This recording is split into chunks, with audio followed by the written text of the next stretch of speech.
بسم اللہ الرحمن الرحیم۔ ہمیں اپنے شوہر کے ایک دوست نے اپنے آبائی گاؤں آنے کی دعوت دی۔ ان کا آبائی گاؤں اٹک کے علاقے کا ایک گاؤں تھا۔ ہم نے صبح کی نماز پڑھنے کے بعد تقریباً 7 بجے اپنا سفر شروع کیا تو راولپنڈی کو کراس کر کے اٹک کے گاؤں میں ہم گئے۔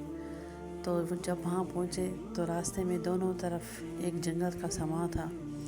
یہ دیکھ کے ہم حیران تھے کہ کون سا گاؤں ہوگا اس جنگل میں اور کون سی ایسی آبادی ہوگی، لیکن انہوں نے جنگل میں منگل کیا ہوا تھا۔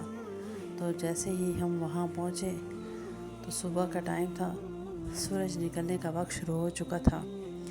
ہم نے اپنے سفر کا اختتام کیا آخری مراحل میں، اور ان کے گھر میں جب پہنچے تو وہاں پہ بہت پیارا گھر بنا ہوا تھا، لیکن وہاں پہ دروازہ نہیں تھا جو انٹری کا گیٹ ہوتا ہے۔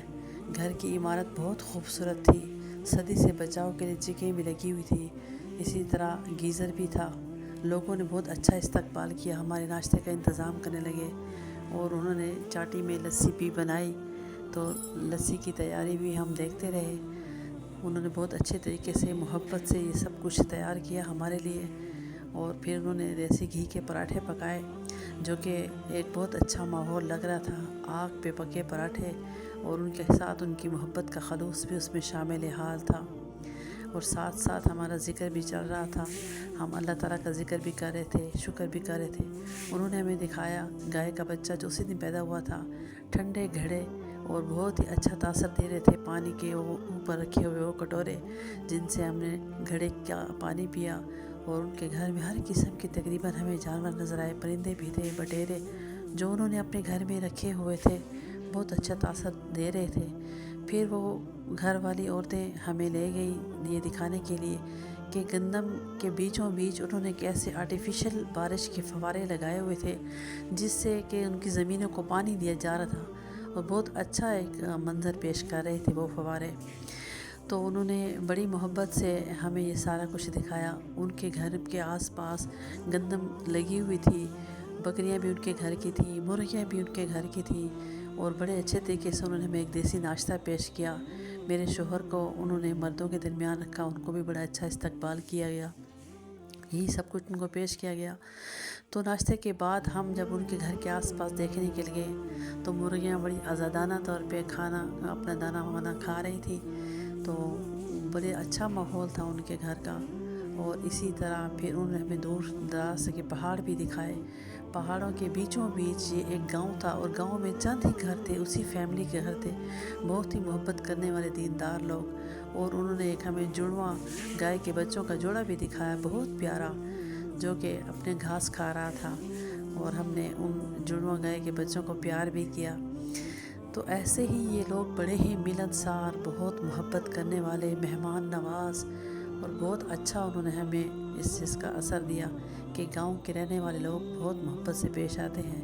وہاں پہ ہم نے ایک کتے کو بھی دیکھا جو کہ بھاگ دوڑ رہا تھا، اور یہ تاثر دے رہا تھا کہ یہاں پہ کسی چیز کی، کسی جانور کو کوئی پابندی نہیں ہے۔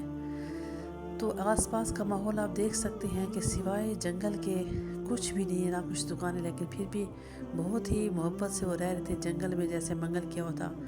اور پھر اتنی پیاری بکریاں، ان کا وہ بچہ جو ہمارا شاگرد بھی ہے، اور میرے شوہر کے پاس وہ حفظ کر رہا ہے، تو اس نے بھی وہیں پہ چھٹیاں گزارنے کے لیے اپنے والدین کے ساتھ آیا ہوا تھا۔ تو بکریاں ہم نے ان کی وہاں دیکھی، تو بڑی ہی صحت مند نسل کی بکریاں تھیں، بہت ہی پیاری بکریاں۔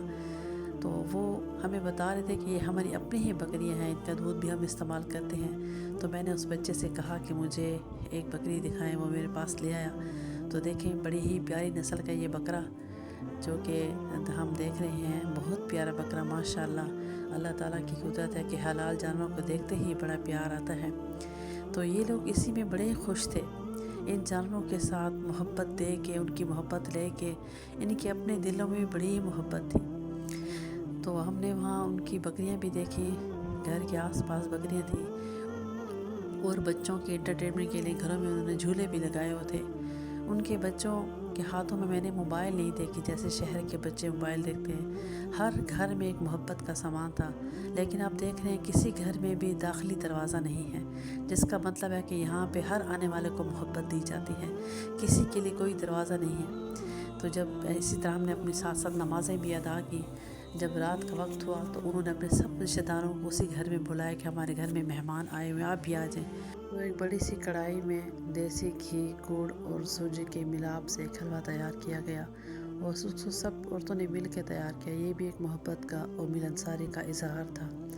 بالکل ایسی ہی میٹھی سی خوشبو محسوس ہو رہی تھی جیسا کہ اس حلوے کے پکنے میں محسوس ہو رہی تھی، اور ان رشتوں کی مٹھاس بہت دیر تک ہمارے ذہن پہ اثر کیے رکھی۔